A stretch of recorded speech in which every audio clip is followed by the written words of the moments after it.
atrás de bênção. O Senhor não deve nada para nós viemos aqui pela sua presença, amém? Glória a Deus, que assim seja, que a presença do Senhor seja sobre nós. Normalmente nós começamos lendo, mas hoje eu quero começar orando.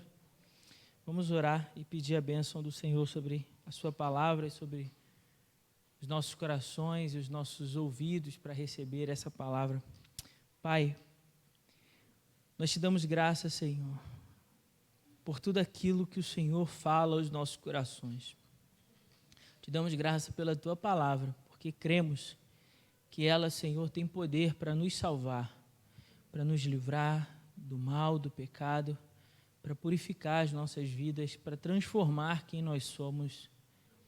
Cremos que a tua palavra, Senhor, tem poder para penetrar, ó Deus, no mais profundo dos nossos corações, Senhor, para mudar a nossa sorte, para mudar a nossa mente, os nossos pensamentos, a maneira como entendemos e compreendemos o mundo. Cremos que a tua palavra tem poder, Senhor, para tirar as escamas dos nossos olhos, Senhor, que nos impedem, ó Deus, de enxergar a tua face e de reconhecer Cristo Jesus. Cremos, Senhor, que a tua palavra tem poder para tirar o tapão dos nossos ouvidos, Senhor, que por vezes nos deixam como surdos, Senhor, sem ouvir a tua voz. E ainda que o Senhor insista em falar conosco, o pecado que tapa nossos ouvidos nos impede de ouvir e de compreender as tuas palavras. Por isso pedimos que no nome de Jesus, Senhor, tu nos dê essa bênção nessa noite. Toque, Senhor, na nossa mente para compreender, toque nos nossos olhos para enxergar, toque nos nossos ouvidos para te ouvir, toque no nosso coração, Senhor, para que nessa noite, em nome de Jesus, ele seja encontrado como uma boa terra, onde recebe a tua semente, produz fruto, e muito fruto, fruto que permaneça, fruto para a tua glória, fruto para a transformação das nossas vidas, da nossa casa, da nossa família, fruto para a transformação do nosso trabalho, do ambiente onde convivemos, Senhor. Fruto, Senhor, fruto que alimente aquele que sente fome, aquele que vem até nós e tem fome na sua alma. Ó Deus querido, como falamos aqui alguns domingos atrás, o organismo produz vida, mas não se alimenta dos frutos que gera. Esses frutos alimentam a outros. Então que no nome de Jesus nossa vida possa ser frutífera para a tua glória e para alimento, para benefício de outros, Senhor. Por isso, ó Deus, não pedimos apenas por nós mesmos, mas pedimos por todos aqueles, ó Deus, por quem convivemos, nossos pais, mães, irmãos, irmãs, maridos, esposas, filhos, filhas, tios, primos, sobrinhos, avós. Em nome de Jesus, faz-nos frutíferos, não apenas por causa de nós mesmos, mas faz-nos frutíferos para a salvação também desses, Senhor. Em nome de Jesus, Pai, abençoa-nos nessa noite com a tua palavra, é o que te pedimos em nome de Jesus. Amém. Você pode abrir sua Bíblia no livro de Isaías,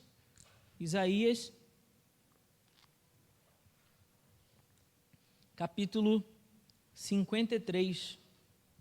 Isaías, capítulo 53. Nós vamos ler, o capítulo é curtinho, nós vamos ler todo o capítulo. São 12 versículos e o tema da nossa reflexão nessa noite será o sofrimento de Cristo Jesus. O sofrimento de Cristo Jesus. Isaías 53, nós vamos ler do 1 ao 12. Se você já encontrou, diga amém. Diz assim a palavra do Senhor. Quem creu na nossa pregação?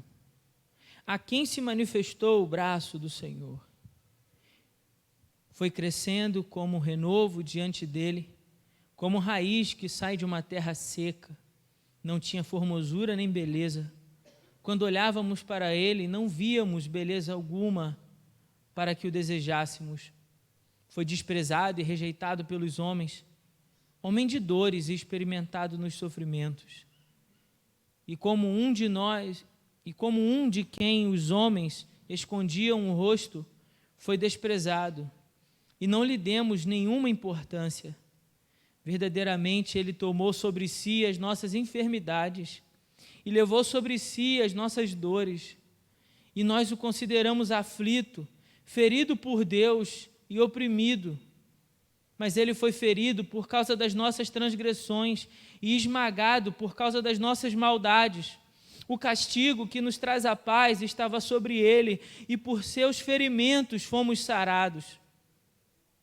Todos nós andávamos desgarrados como ovelhas. Cada um se desviava pelo seu caminho, mas o Senhor fez cair sobre ele a maldade de todos nós.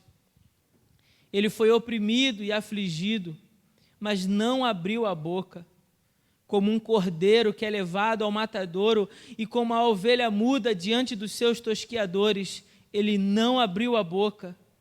Foi levado por juízo opressor, e a sua descendência, quem a considerou? Pois ele foi tirado da terra dos viventes, ferido por causa da transgressão do meu povo. Deram-lhe uma sepultura com os ímpios, e ficou com um rico na sua morte, embora nunca tivesse cometido injustiça, nem houvesse engano na sua boca. Contudo, foi da vontade do Senhor esmagá-lo e fazê-lo sofrer. Apesar de ter sido dado como oferta pelo pecado, ele verá a sua posteridade, prolongará os seus dias, e a vontade do Senhor prosperará nas suas mãos. Ele verá o fruto do trabalho da sua alma e ficará satisfeito. Com o seu conhecimento, o meu servo justo justificará a muitos e levará sobre si as maldades deles. Por isso eu lhe darei uma porção com os grandes, e ele repartirá o despojo com os poderosos, porque derramou a sua vida até a morte e foi contado com os transgressores, mas ele levou sobre si o pecado de muitos e intercedeu pelos transgressores. Amém? Você pode se assentar, mas mantenha, por favor, sua Bíblia aberta.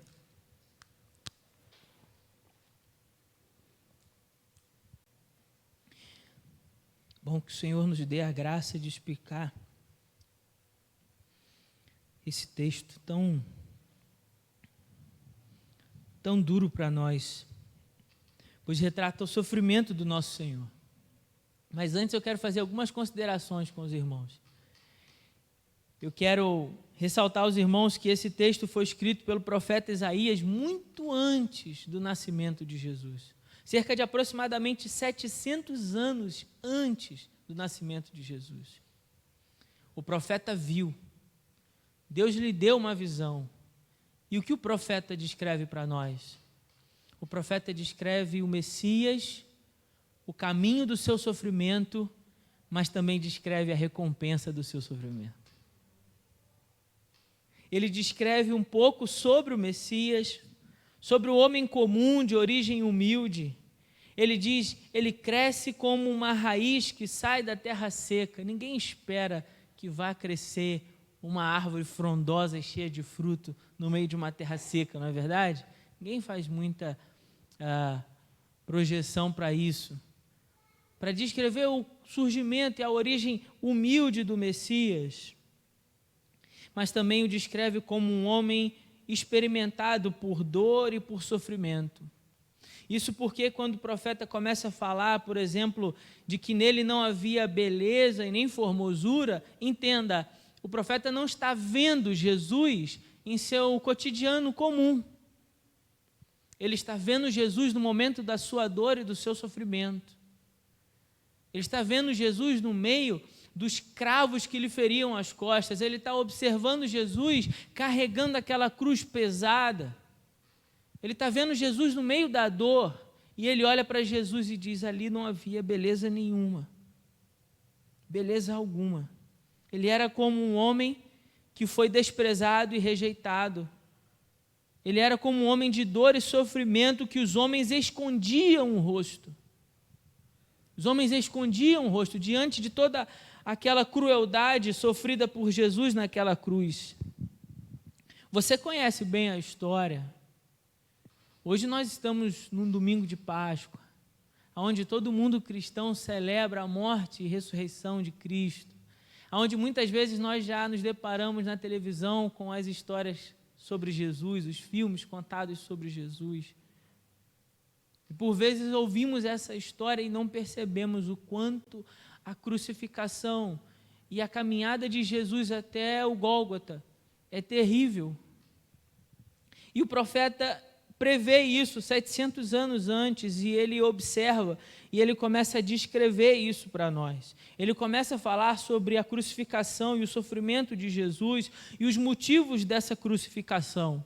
O texto tem uma estrutura bem interessante. Se ele começa descrevendo, isso está no versículo de 1 até o 3, depois ele passa para o sofrimento e para o motivo desse sofrimento, dos versos 4 até o verso 9. E depois, dos versos 10 ao verso 12, o profeta vai descrever a recompensa do sacrifício de Jesus. E é sobre isso que nós vamos meditar nessa noite. Primeiro, eu quero começar dizendo uma coisa muito importante para você. Talvez uma das principais, talvez não, com toda certeza, uma das principais lições contidas nesse texto é que a cruz de Cristo não foi um acidente. O profeta não veria 700 anos antes disso acontecer por mero acaso. Não foi um acidente. A cruz de Cristo foi plano de Deus. Guarde isso. A cruz de Cristo não foi uma espécie de luta entre Deus e o diabo a fim de determinar o futuro da humanidade, como alguns diriam. Não. A cruz de Cristo foi plano de Deus. Era plano de Deus que Jesus morresse naquela cruz. Em Apocalipse, capítulo 13, versículo 8,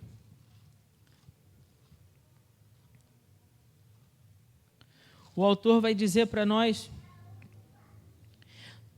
o seguinte, ele diz: todos os habitantes da terra a adorarão, aqueles cujos nomes não estão escritos no livro, e aí o final do versículo é o que eu quero chamar a sua atenção.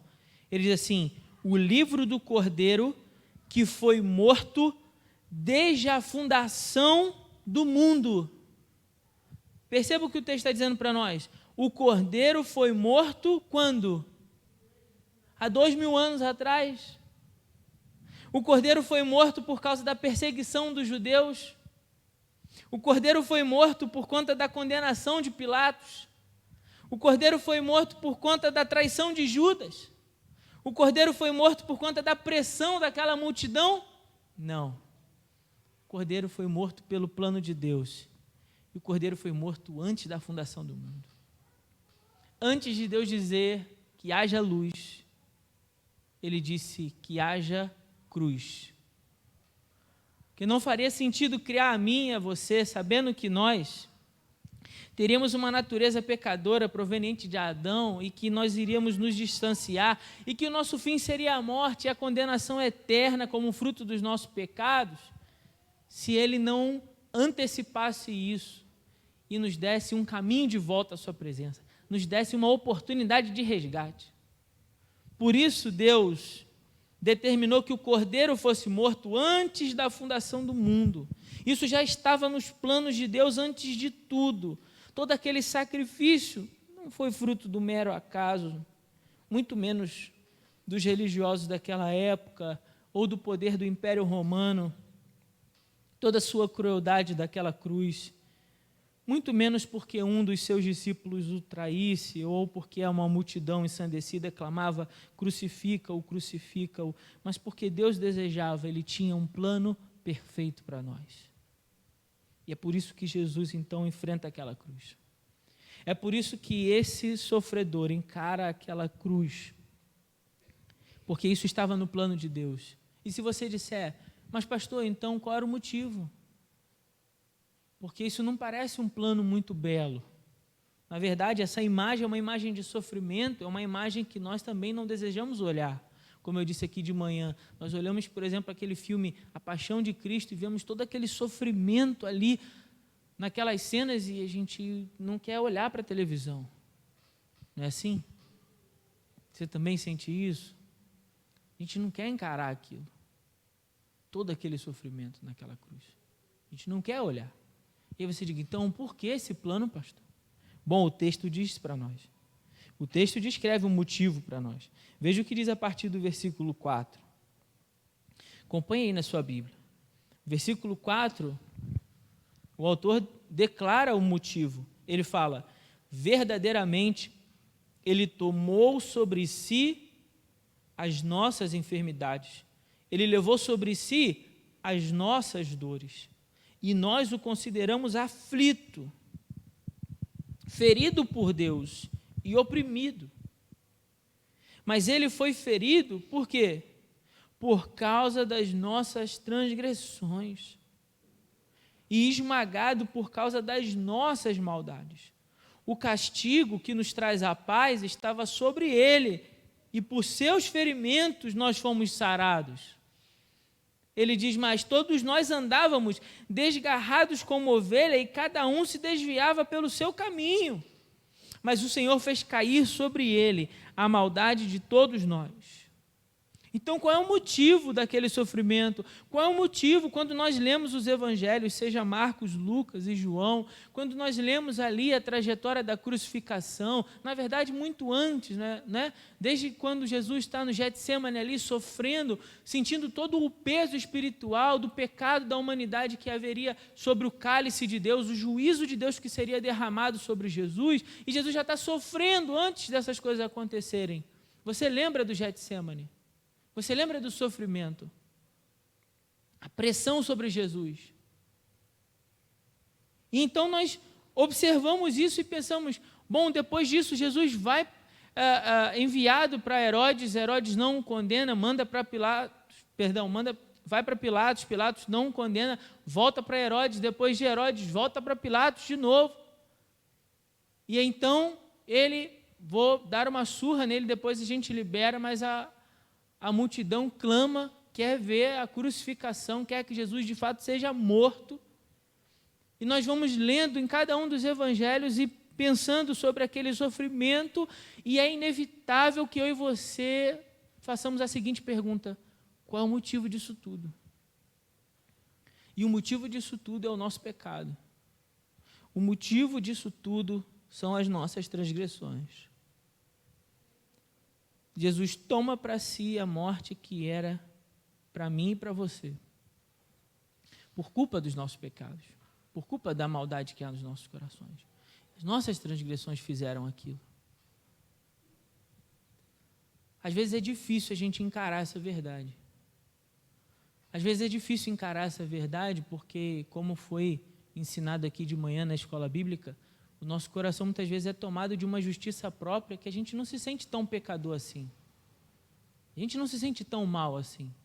Afinal de contas, eu não sou tão terrível como aquele assassino, ou aquele traficante, ou aquele bêbado, ou aquele usuário de droga. Eu não me sinto tão terrível assim. Então é difícil muitas vezes compreender o quanto o nosso pecado é terrível. Porque veja, naquela cruz, e o fato de Deus pôr aquela cruz sobre Jesus por causa dos nossos pecados, nos dá duas coisas muito importantes para aprender com isso. A primeira, que o pecado é terrível.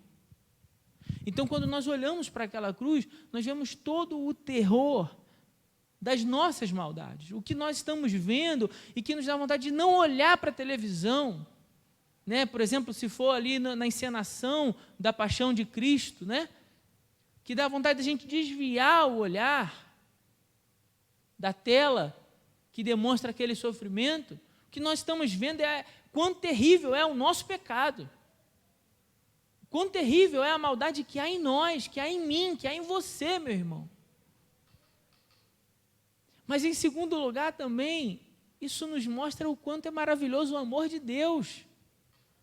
Porque se nós olhamos e nos deparamos com uma cena terrível, chocante, que nos dói o coração só de olhar, que a gente quer desviar o olhar, isso também demonstra que amor que Ele tem por mim, por tendo Jesus morrido naquela cruz pelos meus pecados. Sendo eu tão pecador, Jesus assume a sua morte substitutiva. Ele me substitui naquela condenação e Ele faz isso por amor. Então, quando olhamos a cruz, olhamos para quão terrível é o nosso pecado, mas também olhamos para o quão grande é o amor de Deus. Quão grande é o amor que o Senhor tem por nós. O versículo 6, ele diz: todos nós andávamos desgarrados como ovelha e cada um se desviava pelo seu caminho, cada um buscando para si aquilo que acredita ser o melhor, aquilo que acredita ser o certo, ou aonde acredita estar a verdade. Nós vamos tentando, caminhando nessa vida, mas como eu já disse aqui na igreja, como alguém que está num quarto escuro, não tem luz, você não consegue enxergar nada e aí você vai tateando, tentando encontrar qual seja o caminho. Mas o caminho é Jesus. Por isso que o autor de João vai dizer que ele era a luz dos homens. Nós só encontramos esse caminho em Jesus. Mas olha que maravilhoso, em Romanos capítulo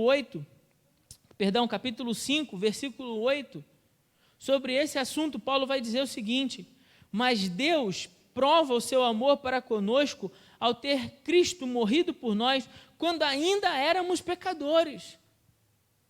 Você ainda caminhava pelos seus próprios caminhos, como uma ovelha que se desviava, como uma ovelha perdida caminhando nos seus próprios pecados. E ainda assim, Deus entrega Jesus para morrer por amor. Por amor. Assim, agora justificados pelo seu sangue, muito mais ainda seremos por ele salvos da ira. É importante que você entenda isso.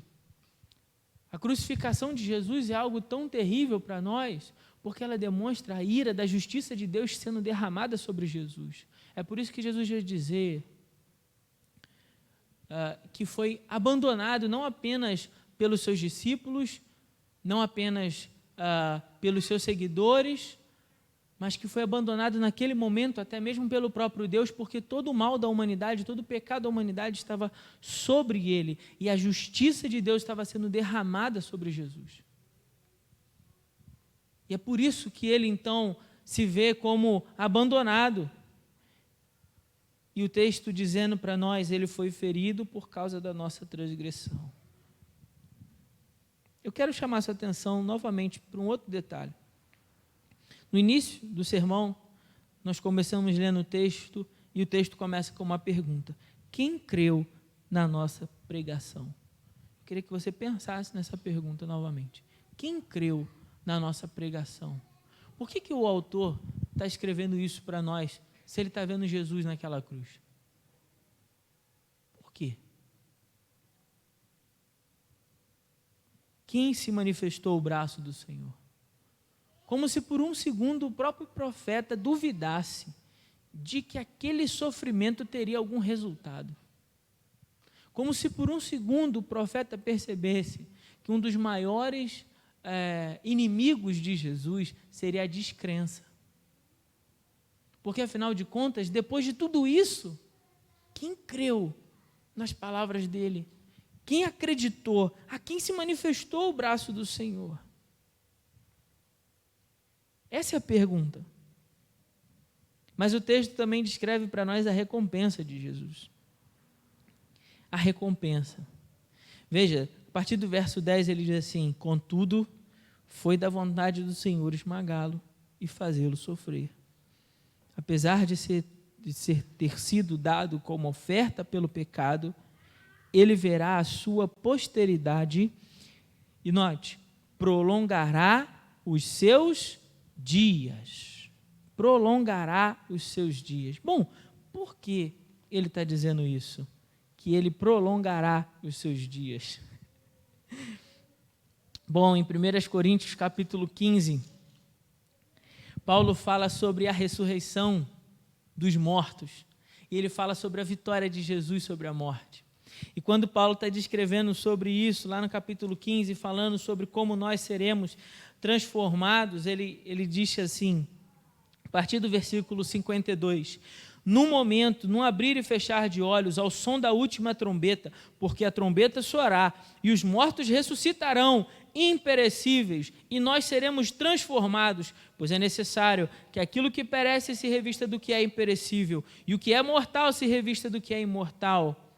Mas quando o que perece se revestir do que é imperecível, e o que é mortal se revestir do que é imortal, então se cumprirá a palavra escrita: a morte foi engolida pela vitória. Onde está, ó morte, a tua vitória? Onde está, ó morte, o teu aguilhão? O aguilhão da morte é o pecado, e a força do pecado a lei. Mas graças a Deus, que nos dá a vitória por meio de Jesus Cristo, nosso Senhor. O que o apóstolo está dizendo para nós, e que o profeta viu, é que Cristo não ficaria apenas na morte, mas ele ressuscitaria. Por isso ele diz: prolongará os seus dias. A morte e esse sofrimento não vão determinar o final de sua história, mas Deus, o próprio Deus, prolongará os seus dias. A primeira vitória de Jesus, a primeira recompensa do seu sofrimento é a vitória sobre a morte. Sobre a morte. E por que isso é maravilhoso para nós, irmãos? Por ser que Cristo morreu e venceu a morte, ele é o primogênito dentre muitos irmãos. Então ele é o primeiro a ressuscitar, mas há para nós também uma promessa de ressurreição no último dia. Então essa promessa fica para nós. Cristo conquistou isso lá na cruz por meio do seu sofrimento, mas não conquistou apenas para si mesmo, ele conquistou a vitória sobre a morte e deu para aqueles que foram feitos filhos de Deus. Deu para nós, entregou para a igreja. É por isso que em Cristo nós temos vitória sobre a morte. É por isso que em Cristo nós entendemos que a morte não é o final para nós. Então, diante até mesmo de uma notícia trágica como a morte de um parente, nós não nos desesperamos. Por quê? Cremos que venceremos também sobre a morte, assim como o nosso Senhor venceu. Essa foi a primeira recompensa do sacrifício de Jesus. Mas que mais Jesus também recebeu do Pai? No versículo 11 ele fala assim: ele verá o fruto do trabalho. Lembra o que eu disse? Como é que o profeta começa no início do texto? Quem creu na nossa pregação? Quem creu? Mas na continuidade do texto, o que o profeta vê?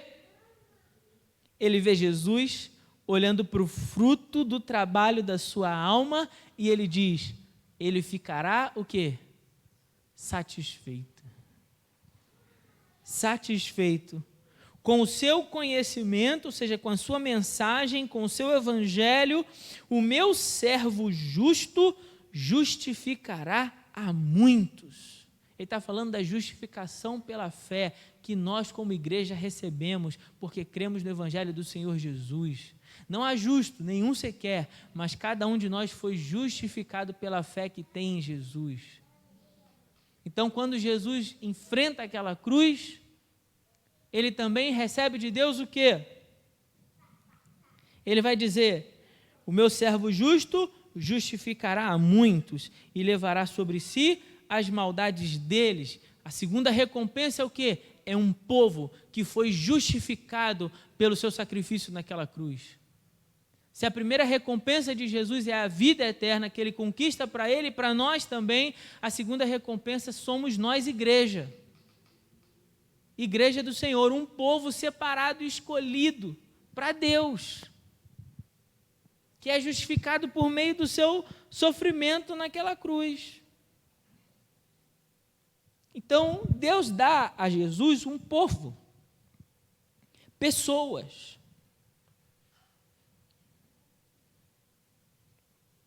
Seu sofrimento não era para a conquista de tronos, de posição. Seu sofrimento era para conquistar pessoas. E ele diz: por isso eu lhe darei uma porção com os grandes, e ele repartirá o despojo com os poderosos, porque derramou sua vida até a morte. Pense no que esse versículo quer dizer. Por um segundo, Jesus é Deus, amém ou não? Amém? Então Jesus pode, com uma palavra, destruir todo o Império Romano?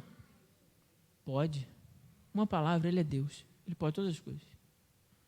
Ele poderia dizer assim, ó, bate aí, que não vai acontecer nada. E o soldado romano chicotearia até cansar o braço e não aconteceria absolutamente nada com Jesus. Ele poderia dizer: tentem pregar o que vocês quiserem nas minhas mãos.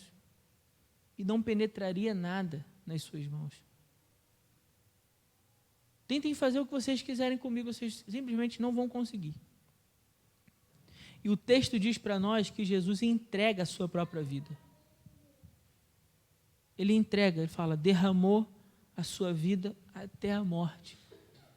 Não foram os cravos, não foi a cruz, não foi a asfixia, que vai dizer que o corpo começa a comprimir os pulmões do crucificado, de maneira que ele vai morrendo por asfixia.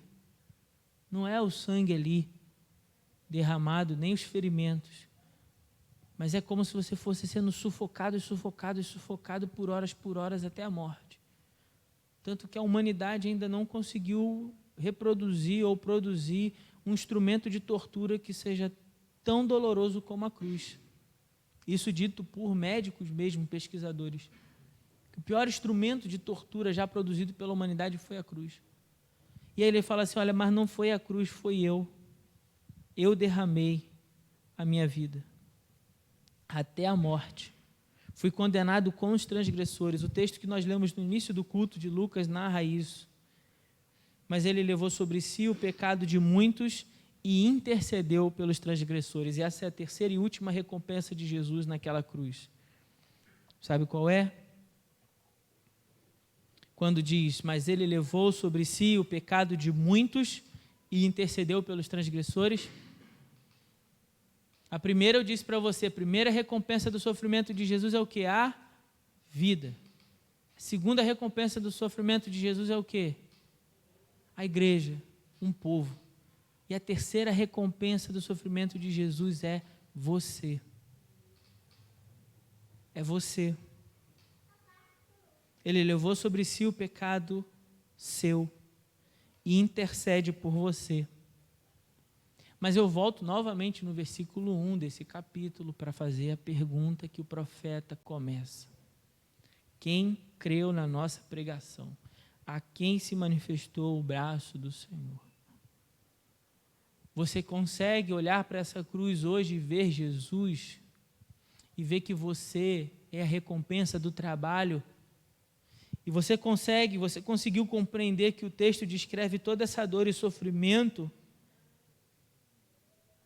para que Cristo Jesus obtenha a recompensa do seu trabalho, e a recompensa desse trabalho é a sua vida, que Ele fez isso por causa do seu pecado, para dar a Deus a recompensa da sua vida. Você compreende isso? Ou será que aquilo que o profeta começa vendo que será um desafio para Jesus também é o seu desafio hoje, que se chama incredulidade? Ou será que você vai continuar resistindo, como os homens religiosos do período de Jesus resistiram à sua pregação? Como muitos dos seus discípulos que durante o ministério o abandonaram, resistiram à sua mensagem dura, de negue-se a si mesmo e toma a sua cruz. Diz a palavra que naquele dia muitos foram embora. Ou você continua também resistindo como os poderosos, como Herodes, como Pilatos do tempo de Jesus. Achavam Jesus uma atração para o povo, mas não alguém a ser crido e levado a sério. Você creu, ou você está como aquelas pessoas que vão à igreja e ouvem falar de Jesus e da sua morte e ressurreição e ainda duvida se isso tem a ver com você. É claro que isso tem a ver com você, é óbvio que isso tem a ver com você. E eu espero no nome de Jesus que tenha ficado claro para você o que eu tentei te explicar aqui hoje. Tudo isso tem a ver com você, tem a ver com a sua vida. Foram os teus pecados, os meus pecados que crucificaram Jesus naquela cruz, para que você tomasse uma posição diante de Deus, para que você fosse justificado pela fé e fosse salvo. Do contrário, se você não crê, como a palavra pergunta, quem creu? Se você diz, eu não, a Bíblia diz que se você não crê no Filho do Homem, você já está condenado. Você já está condenado. Você não será condenado, você já está condenado, porque não crê no Filho unigênito do Pai. Diz assim a palavra do Senhor em João 3,36, quem crê no Filho tem a vida eterna. Quem, porém, mantém-se em desobediência ao Filho não verá a vida, mas sobre ele permanece a ira de Deus. Você me viu explicar isso aqui hoje, você me ouviu. A ira de Deus que foi derramada sobre Jesus, sobre você, se não se arrepende dos seus pecados, se não confessa a Cristo como Senhor e Salvador de sua vida, a ira de Deus permanece sobre você. Então tudo aquilo que aconteceu fica inválido para você. Mas a partir do momento em que você reconhece que isso foi por amor da sua vida, que a terrível dor do sofrimento daquela cruz é por conta dos seus pecados, então Cristo Jesus pode salvar a sua vida hoje. Então a mensagem do Cristo e o conhecimento do Cristo pode justificar a sua vida hoje, pode torná-lo justo na presença de Deus, para que de inimigo você passe então a ser considerado amigo de Deus, alguém que anda e caminha na sua presença, como um filho de Deus, como uma filha de Deus. Eu repito a pergunta: quem creu? Há alguém aqui nessa noite que entendeu a mensagem, que entendeu aquilo que a palavra do Senhor nos diz e gostaria de entregar a sua vida a Jesus? Gostaria de declarar a Cristo como Senhor e Salvador da sua vida? Existe alguém aqui entre nós que tem se visto, como nós lemos no versículo 6, andando desgarrado como uma ovelha perdida, mas que compreendeu nessa noite que precisa voltar, que precisa encontrar o caminho, que precisa ver a luz, e a luz é Cristo. E que nós precisamos olhar para aquela cruz e encontrar a salvação que existe em Cristo ao olharmos para a cruz, a não ignorarmos aquilo, a não virarmos o rosto. Há alguém aqui? Eu queria chamar você aqui à frente, eu queria orar com você, se você tiver coragem, se você puder vencer a vergonha, a timidez, eu gostaria de orar pela sua vida. Há alguém nessa noite que gostaria de reconhecer Jesus como Senhor e Salvador de sua vida? Há alguém que entendeu o que o texto diz e que quer tomar uma posição diferente do que tem tido com o Senhor nessa noite? Existe alguém entre nós? Quem creu? A quem se manifestou o braço do Senhor? Fique em pé, deixa eu orar pela sua vida. Não? Bom, eu quero crer que você já tenha feito isso e já tenha entregado a sua vida ao Senhor. Mas caso você ainda não tenha feito isso, não perca tempo. Não desperdice as oportunidades. Declare isso ao Senhor. Ainda que você não venha, talvez pela timidez ou pela vergonha, mas declare isso ao Senhor. Nós vamos cantar. E enquanto nós cantamos, declare isso ao Senhor. Senhor, salva a minha vida, Jesus. Jesus, eu entendi nessa noite que o sofrimento daquela cruz foi por conta dos meus pecados e eu me arrependo de tê-los cometido, Senhor. Salva a minha vida, Jesus. Salva a minha vida, que eu seja parte da tua recompensa. Que eu seja, Senhor, contado entre o fruto do teu trabalho. Que o Senhor olhe para mim e assim como o Senhor viu satisfação no fruto do seu trabalho, o Senhor olhe para a minha vida e tenha satisfação na minha vida, Jesus. Tenha satisfação nos meus dias. Possa viver na tua presença de maneira que o Senhor olhe para mim com olhos de satisfação. O Senhor olhe para mim e veja, valeu a pena a recompensa do meu trabalho. Essa é a recompensa do meu trabalho. A vida do Felipe é recompensa do meu trabalho. A sua vida é recompensa do trabalho de Jesus. E é isso que nós precisamos viver. Vamos adorar o Senhor com o hino 396. 396.